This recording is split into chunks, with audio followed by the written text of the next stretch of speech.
my husband every day. I'm excited to be married to you. I love you very much.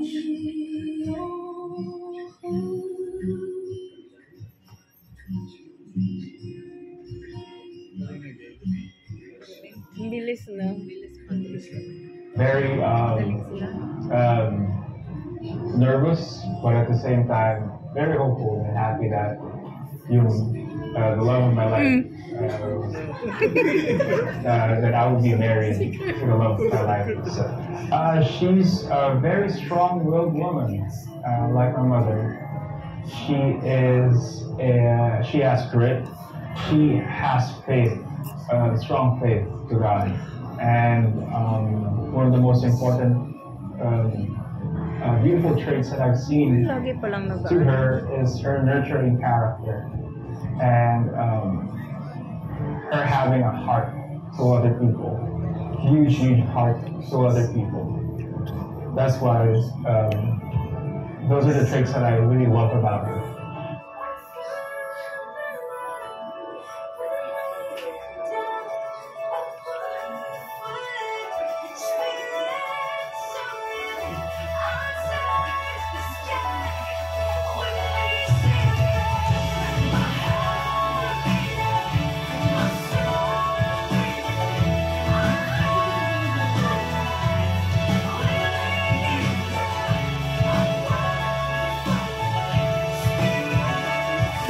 Si Reverend, ang pastor.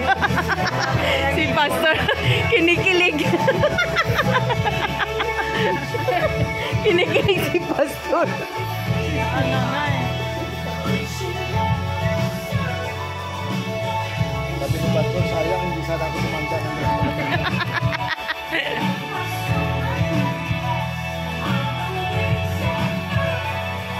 So wedding should be based on love.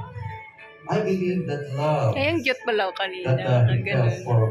for Janet is not your creation. It is reserved for Janet. He put it in your heart so that you may meet Janet. And Janet, that love is not your own creation. That is from God so that you may meet Beltran. And it's His will that you may be the one to be together and be one, because God has a plan for you to create another life through your bodies, through your love. Yes, that's why it's holy. And that's the reason marriage is holy, sacred. Guwapa si Jen. All my life, I was searching. Sa hirap at ginhawa, sa sakit at kalusugan, sa kasiyahan at kalungkutan, hanggang kamatayan. Ang cute nila dun. You have gone through so much in life, but here you are, standing tall. I am so proud of you. Thank you for always being there for me, through good times and hard times. You are my best friend, and I am your loyal partner forever. Thank you for loving me and for making me the happiest woman today.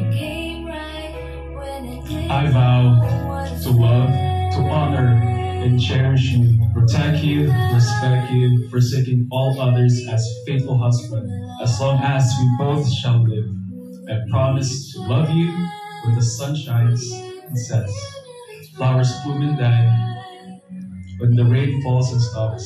Here stands my best friend, my beloved, my long-life soul companion. I turn to God to support me in my desire to be a worthy husband for you. I know that in His plan that we are meant to be together for all time's sake. That when He said that you should be one and no one should separate, and that is the importance of marriage.